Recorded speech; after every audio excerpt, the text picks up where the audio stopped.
Hi, welcome to the Science of People. I'm Vanessa and today we're talking about elevator pitches.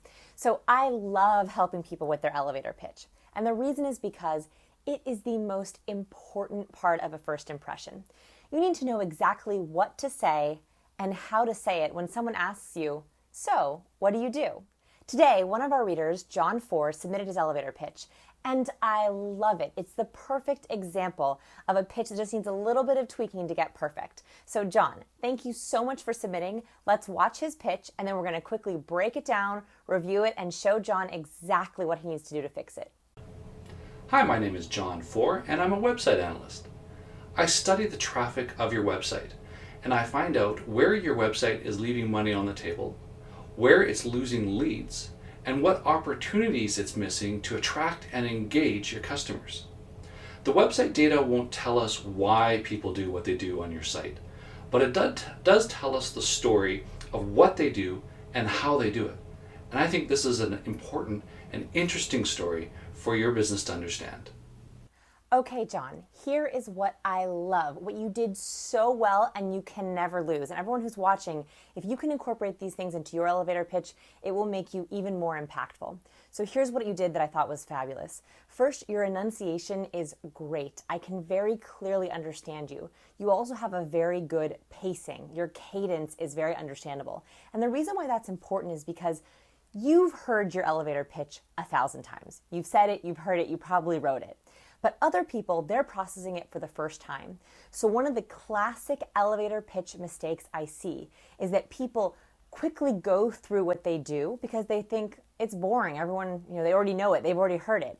But they need more time to process, more than the average conversation, especially when they're learning something that's a little bit different. When you're talking about a website or website analysis, it's super important that you go as slow as you did. Now, you don't want to go too slow, so your cadence was perfect. Don't lose that.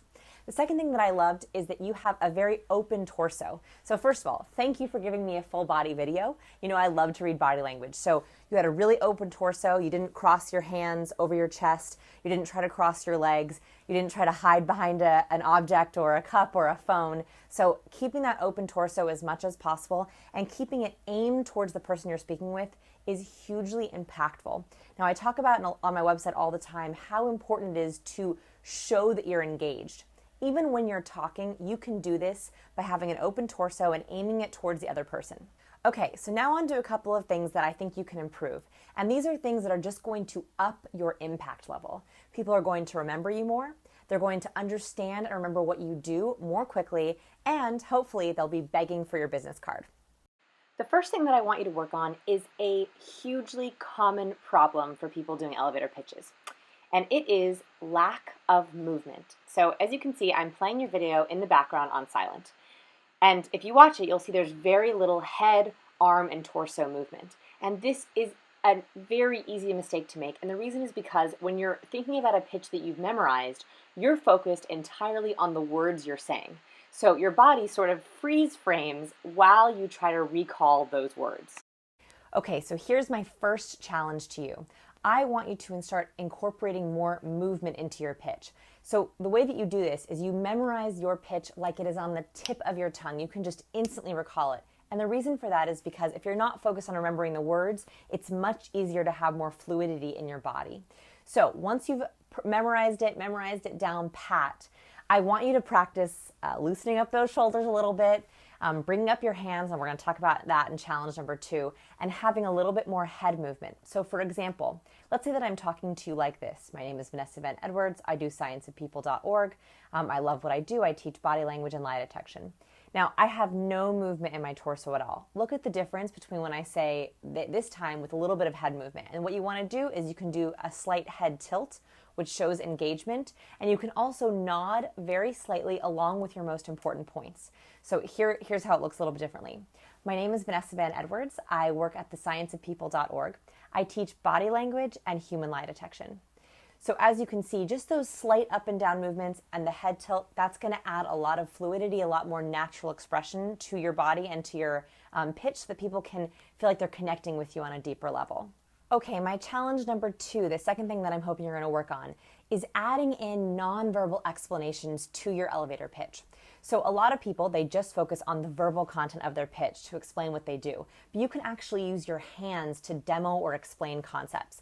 So I want you to think of at least 2 different ways that you can use your hands in your pitch. So an example could be, I analyze websites, right? So that's like the whole thing. This is a nonverbal concept of the whole thing, which shows that you're kind of all-inclusive.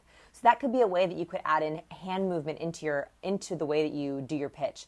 You can also bring a big concept into something small. So if you say, I make really complicated technology problems easy for my clients, that's a way that you can do it. So I want you to think of 2 different ways you can use your hands to demo. That's going to do 2 things. First, it's going to help the other person visually understand what you do. And second, it's going to add more movement, right? When you have your hands moving, your torso moves, it adds a little bit more freedom of expression, and again, makes you more connected and more engaged. Okay, the third thing that I want you to do is actually about your verbal content. So I thought it was very clear. I really understand what you did. But I think that you're missing one thing, and it's the power of a story. So research has shown that our brain loves stories. When we hear a story, we light up, we remember them, we all of a sudden feel like what you do is personal to us. So what I want you to do at the very end, when you talk about how you work with clients, think of a very quick example. So you can say something like, for example, one of my recent clients, she had a cake decorating business, and I did everything on her website for her. Now, I'm just making that up, but it can be that short.